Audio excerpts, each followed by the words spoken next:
Assalamualaikum. Sekarang saya berada di Kuala Lumpur Golf Club, di mana hari ini alhamdulillah genap 100 hari bersama Golfport berada di media sosial. Dan hari ini juga saya dapat berpeluang menemu bual pemain bowling nombor 1 negara. Beliau merupakan salah seorang golfer juga.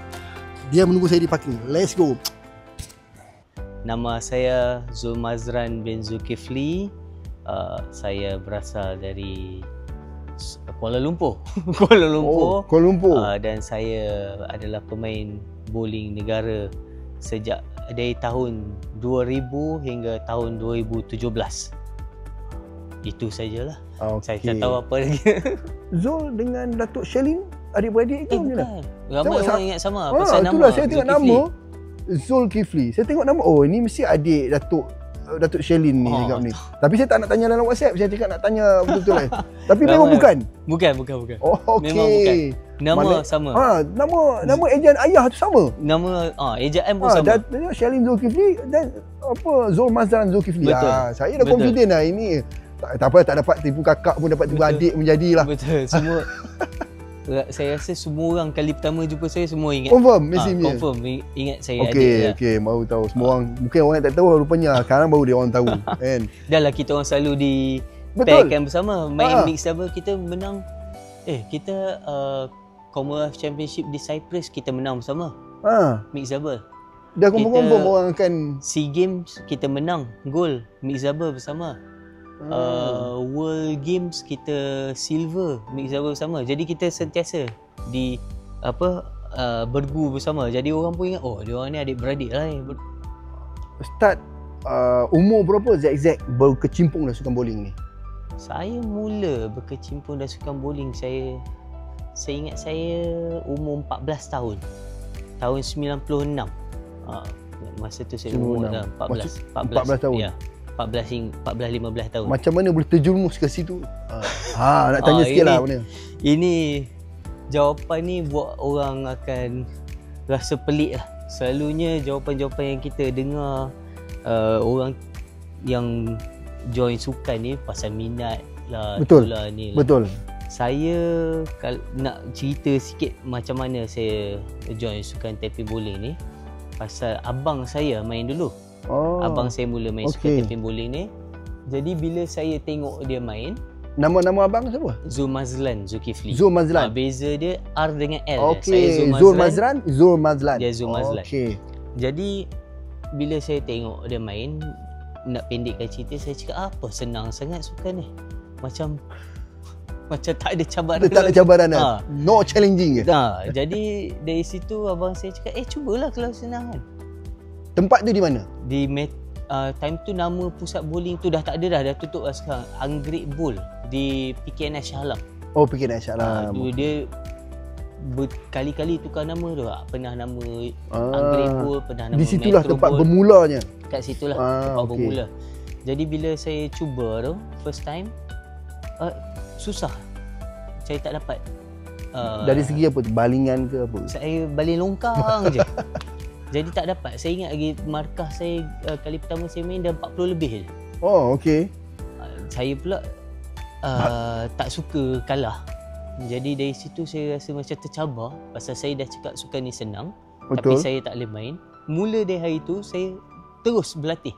Hari-hari saya terus main sampailah jadi atlet tapping bowling. Maknanya work hard dia ni. Betul. Pasal rasa tercabar dengan sukan tu. Sukan yang saya anggap mudah. Tapi saya tak dapat buat. Saya teruskan latihan sampai saya dapat master. Itulah bermulanya. Betul. Zack. Okey. Kalau macam dari si pencapaian terbaik dalam dalam bowling ni, dia ada peringkat amatur dan profesional kan? Betul. Dahulu dia ada macam golf juga. Yes. Dia ada amatur, junior, dia ada profesional. Ya betul. Jadi macam amatur tak boleh main profesional. Definitely lah. Dan profesional golf, pun tak boleh main amatur.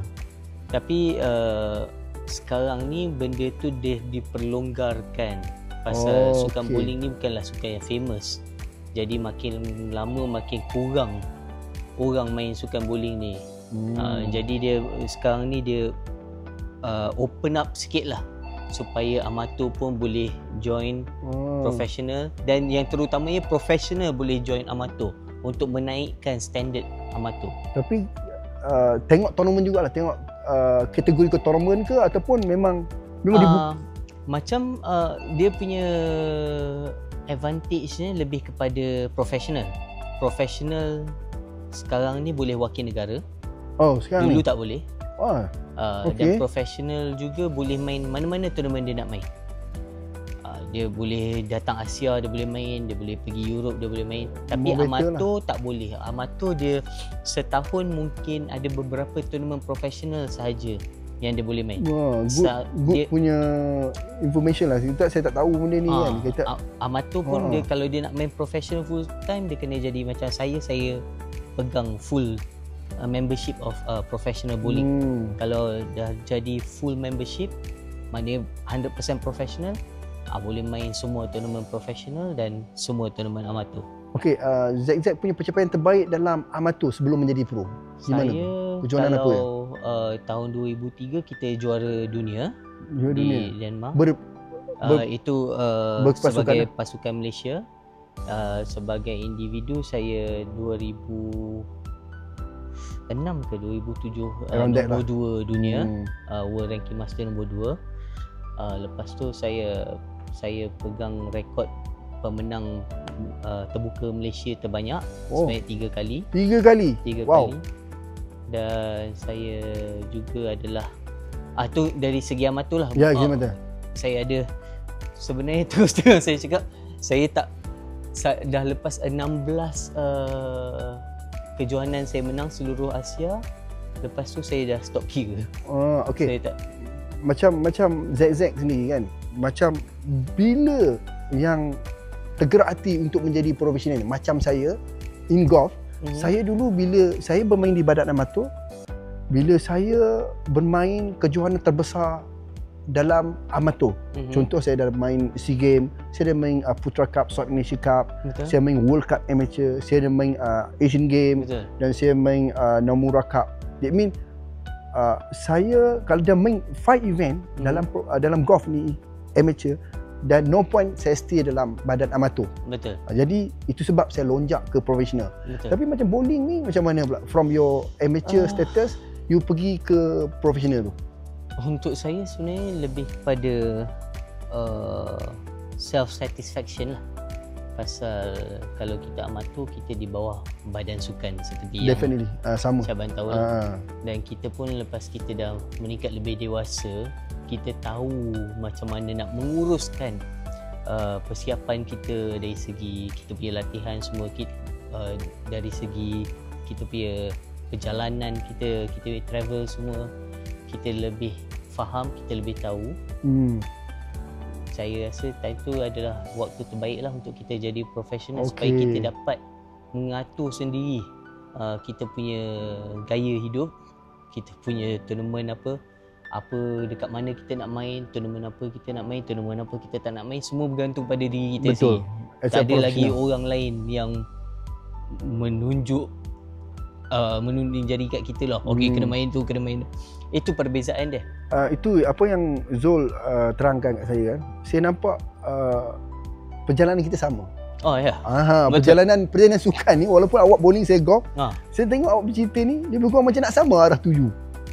Lepas bila kita di badan amateur, di dalam amateur, kita diarahkan kau kena main tournament ni, kau kena pergi sana, tapi bila saya dah masuk pro, kita dah tak ada dah orang nak suruh pergi sana. Kita sendiri yang pilih. Betul. Macam saya, dan kita yang bila masuk profesional ni memang tough lah untuk golf, sebab dia kena ada kelayakan tertentu lah. Betul. Macam saya kalau nak pergi Asia, saya nak kena qualified Asian punya qualification. Lepas tu dia ada target-target dia lah. Sama macam bowling je. Sama Zamin. Pasal kalau kita tak ada kelayakan, dia tak dibenarkan terima lah untuk main profesional. Dia mesti kena ada kelayakan. Untuk pencapaian dalam profesional yang terbesar untuk dalam profesional, pasal saya adalah rakyat Malaysia pertama yang pernah yang menjuarai lah kejohanan PBA di North Carolina, di United States. Okey. Walaupun dia bukan the main PBA event, dia still PBA event, professional event. Tapi tak ada, saya tak pasti kalau orang Asia atau Southeast Asia, saya tak pasti ada tak yang lain. Tapi Malaysia memang saya rakyat Malaysia pertama lah yang pernah menang di Amerika tu. Jadi itu benda yang membanggakan lah. Betul. Bila saya dah pencapaian yang tidak akan dilupakan. Betul. Bila saya dah start menang tu, sekarang ni barulah dekat Malaysia dia buka mata, barulah dia mula hantar orang Malaysia pergi. Kadang-kadang kita ni sebagai pencetus sebenarnya. Betul. Betul. Apa yang awak buat dan apa yang kelebihan yang awak buat atau kemenangan yang awak capai, itu adalah membuka pintu pada adik-adik kita yang di bawah sini. Betul. Lepas tu kita dia menunggu je. Betul. Dia bila tunggu. Kalau tak ada orang yang terbang, betul. Apa orang panggil? Lalang ni. Tak ada orang yang clearkan hutan ni, tak ada orang berani masuk. Dia orang takut ular ke semua. Kita dah clearkan. Supaya ada jalan untuk mereka. Betul, untuk dia orang sebenarnya. Lepas tu daripada segi sponsor, kepercayaan sponsor kepada players kita. Betul. Sebab tu bagi saya, dan saya pun cakap dekat diri saya dan juga dekat studio anak didik saya lah. You kena buat yang terbaik. Sebab apa? Bukan untuk diri you sahaja. You bila buat yang terbaik, you buat benda yang terbaik, kebaikan tu akan peroleh budak-budak yang belakang you nanti. Betul. Bukan setakat kita mungkin dah habis. Betul. Jadi kebaikan yang kita buat tu akan kita tinggal, dan kebaikan tersebut akan membantu budak-budak kita. Pernah tak down? Pernah tak sampai nak give up? Kalau nak kata macam, dia bukan nak kata lowest point tu taklah juga, tapi benda yang agak frustrating lebih kurang pasal tahun 2012 di Sukan Asia Guangzhou, tak salah saya. Tak, 2010, sorry. 2010 after Qatar, 2006 Guangzhou. Qatar. 2010 Guangzhou tu, pasal time tu kira game saya tengah very strong. Memang expectation pun very high untuk menang. Tapi bila hari saya sampai Athletes Village Syabas ingat Athletes Village, tempat semua atlet tinggal tu. Biasalah. Hari saya sampai tu, bila bola bowling saya sampai, kita nak ambil kita bat bowling tu, saya angkat je, saya terus book, tak boleh angkat. Saya punya tangan terus out. Cramp ke? Dia tiba-tiba sakit. Tiba-tiba sakit. Lepas tu saya macam, mula-mula saya tak cakap apa-apa lah. Ni macam, sebelum nak main tournament? Baru dah sampai Athletes Village ni. Maknanya lagi 2 hari dah start event. Event lah. Okay. Tak boleh. Tapi saya tak cakap siapa-siapa tu. Saya macam duduk je, senyap je kan. Saya tak tahu nak cakap macam mana nak cakap. Bila bag saya tu orang dah tolong bawa ke bilik, bila semua orang dah tak ada dekat kawasan tu, saya cubalah angkat bola bowling saya. Saya angkat, tak boleh angkat. Betul-betul tak boleh angkat. Tapi saya macam, Allah, macam mana nak main ni? Saya tak cakap lagi kat siapa-siapa tau. Sampai next day tu, kita nak pergi latihan, saya cakap saya cuba jugalah. Saya cuba juga, walaupun saya semalam tak boleh angkat bola ni. Bila mula latihan, saya nak angkat bola saya memang tak boleh. Tak boleh angkat langsung, memang betul-betul sakit. Jadi saya duduk je dekat tempat latihan tu. Sampai jurulatih saya tanya, kenapa tak berlatih? Saya tak tahu nak cakap apa lah. Sebenarnya saya tak boleh angkat dah bola. Ya. Bukan terjatuh ke apa tak ke? Tiba-tiba. Tiba-tiba je. Tiba-tiba.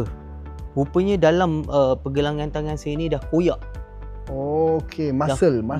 Tendon dia dah koyak. Memang saya tak boleh angkat, terlalu sakit. Jadi time tu pasal kita dah sampai di kampungan sukan, lepas tu event pun dah akan start. Keesokan harinya dah official practice. Jadi untuk kita nak buat peralihan pemain dah tak ada masa. Apa kita boleh buat time tu, last dengan kita consult lah doktor semua, kita kena inject steroid. Tapi tak salah ke? Kalau time tu baru saya tahu undang-undang, rupanya kalau ada surat yang menyatakan kita betul-betul perlukan pasal injury, kita kena buatlah surat tu, doktor semua semua orang sebab kena buat macam steroid tu awak boleh ambil tak kisah, tapi bila awak menang on podium you mati.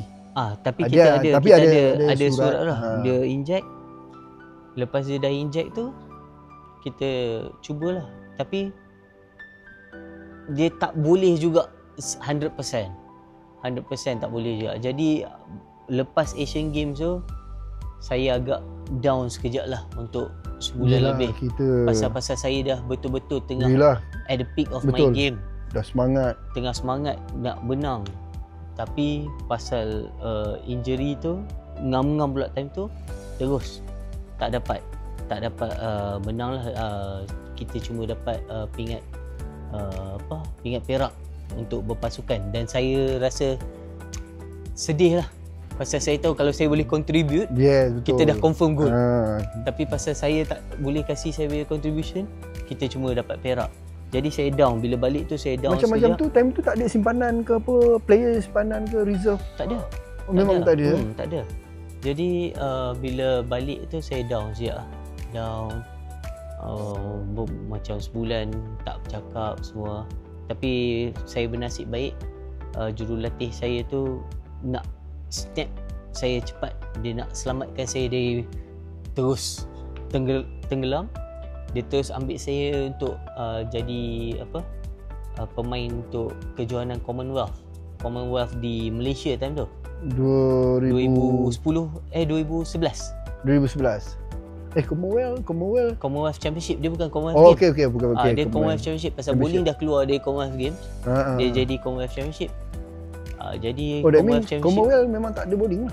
Tak ada. Dah tak ada dah. Di Commonwealth Game tak ada bowling. Tak ada bowling. Commonwealth tak ada. Sekarang Asian Games pun dah tak ada. Dah tak ada dah? Dah tak ada. Sekarang pasal tu saya cakap bowling dah makin tak ada orang. Jadi lepas tu dia terus cakap, Zul, you dengan Adrian akan represent Malaysia untuk main Commonwealth Championship. Kira besar lah Commonwealth Championship ni. Bukan kejohanan yang kecil. Lepas tu kat Malaysia pula tu. Lepas tu saya baru nak baik ni. Lepas tu saya tengah down lagi dari apa yang berlaku kan. Dia terus cakap, I tahu you bukan macam ni. I tahu you mesti boleh fight. Dia cakap kat saya macam tu kan. Jadi saya macam terus okay, betul. Walaupun saya belum 100%, dia tetap percaya dengan saya. Saya cakap okey lah, saya lawan. Commonwealth Championship tu saya terus menang. Pingat emas individu. Lepas tu berpasukan kita menang. Kita tapau lah semua, kita menang. Jadi dari dalam masa yang singkat tu, dari betul-betul saya dah down, saya terus flip balik. Terus dapat selamatkan diri saya lah dari terus tenggelam.